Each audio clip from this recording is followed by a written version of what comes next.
I'm going to go through this whole story, and you're going to think you know what happened. But trust me, you are wrong. Just wait till the very end, and you'll see. Michael looked over at his wife, and he was getting ready for work. She laid there, beautiful, long brown hair on the pillow, and her blue eyes shut, just still in her little pink nightgown. Just the night before was Michael's birthday. His wife, Christine, and his 3-year-old little son, Eric, took him out for a meal to celebrate. At home, Eric was tucked into bed, and Michael was ready for a little bit of romance. But instead, Christine fell asleep.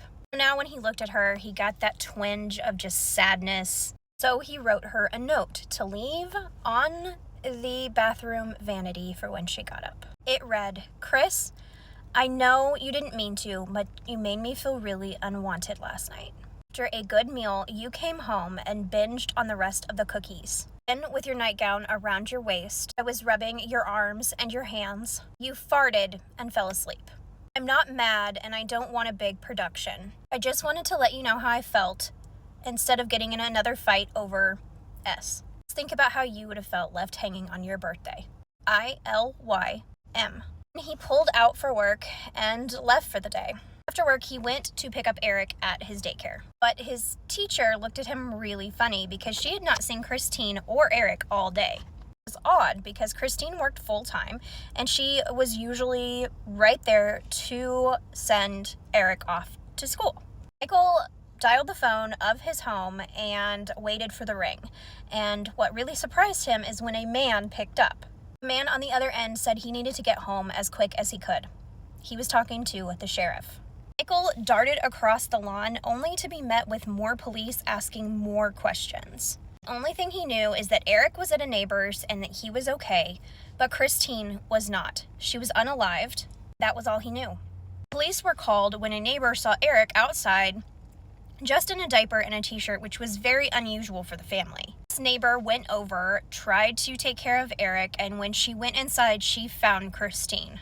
Christine was on the bed. She was unalived. There was red everywhere. On top of her were blankets and then also a suitcase. Police knew very quickly that Michael was their suspect. The note that he left Christine definitely was one of just a lot of emotion and anger and tension in their relationship. There was also no sign of a break-in.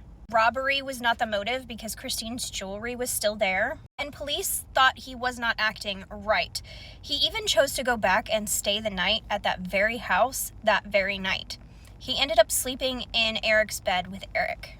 Michael did everything police asked him to. He let them search whatever they wanted to. He took lie detector tests and passed. He just bent over backwards trying to help. They knew they had their guy, and he went to court a year later. Michael was on trial for unaliving his wife, and they got him. I mean, they found him to have had this tumultuous relationship with his wife. He fought all the time with her, and then there was that note that led the police and the jury and everyone to believe that he was angry at Christine for not doing anything that night. So one of the biggest things in this case was the timeline. Emmy looked at the contents of Christine's stomach and she said that there was no way Christine could have been unalived after 6 a.m. Since Michael left at 5:30, it was very hard for them to think anything but him. But the ME also got things mixed up and there wasn't a lot of super this is what happened evidence for the timeline. We found out that the food that she ate wasn't until 9:20, which left them to believe she had to be unalived around 1:30 a.m. and that had to have been her husband. The whole timeline, the ME could not decide on if it was at 6:30 or 5 or 1. Because of the contents of her stomach, it was just all over the place. This was a big deal for the jury, which of course. Another thing was there was man of the sea, if you know what I'm saying, around Christine. This was a type of red in your system that matched Michael's. I'm trying desperately to be careful. They alluded that Michael unalived Christine and then C of the man onto her because he was angry. Michael disputed all of this. He said, "I did not do it." The jury only took 2 hours and Jury only took 2 hours, and 11 of those jurors already had their mind made up before they started. Guilty. He was sentenced to life in prison. Now, I know what you're going to say.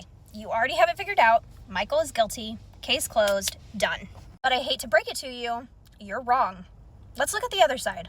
The morning that Michael left for work, he was sad, he was hurt. He wrote that note out of being sad and hurt because of the events on his birthday. He did fight sometimes, and he was kind of a chauvinistic pig. He kind of was a man's man who demanded things from a woman and blah, blah, blah. Just because you're like that does not mean that he did it, right? There was unidentified fingerprints in the house. Sliding glass door was unlocked, so someone could have gotten in. And there was a footprint in the backyard that suggested that there was an intruder.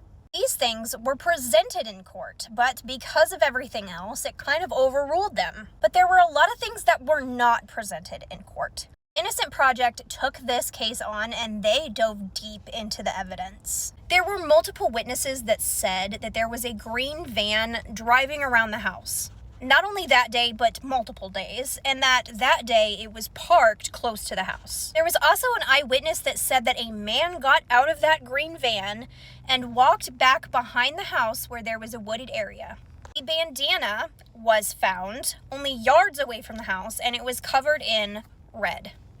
And he kept telling people that there was a bad man that came in who took a shower with all of his clothes on and who hurt his mommy. And he said his dad was not there when it happened. Even said that this man had a mustache. I mean, this little 3-year-old knew a lot, but they discounted him. So the Innocence Project began testing things, and number 1 was that bandana. It had DNA of an unknown male and Christine's, red. And DNA matching happened, and they took that man of the sea that was around Christine and they tested it, and it was an unknown male. It was not her husband. It ended up being somebody else. It was Mark Allen Norwood. Test happened in June 2011, and by October 2011, Michael was out. He was free, and he won a $2 million lawsuit in the process. After everything happened with Christine, this Mark Norwood guy also unalived another woman, and it was eerily similar, in her bed. This whole story is heartbreaking, and the fact that that little boy witnessed all of it just makes me want to cry. It also shows us that things are just never as they appear. We think we have something figured out. We think we have someone just that has to be it, but that's not always the truth. I hope this case opens your eyes a little bit.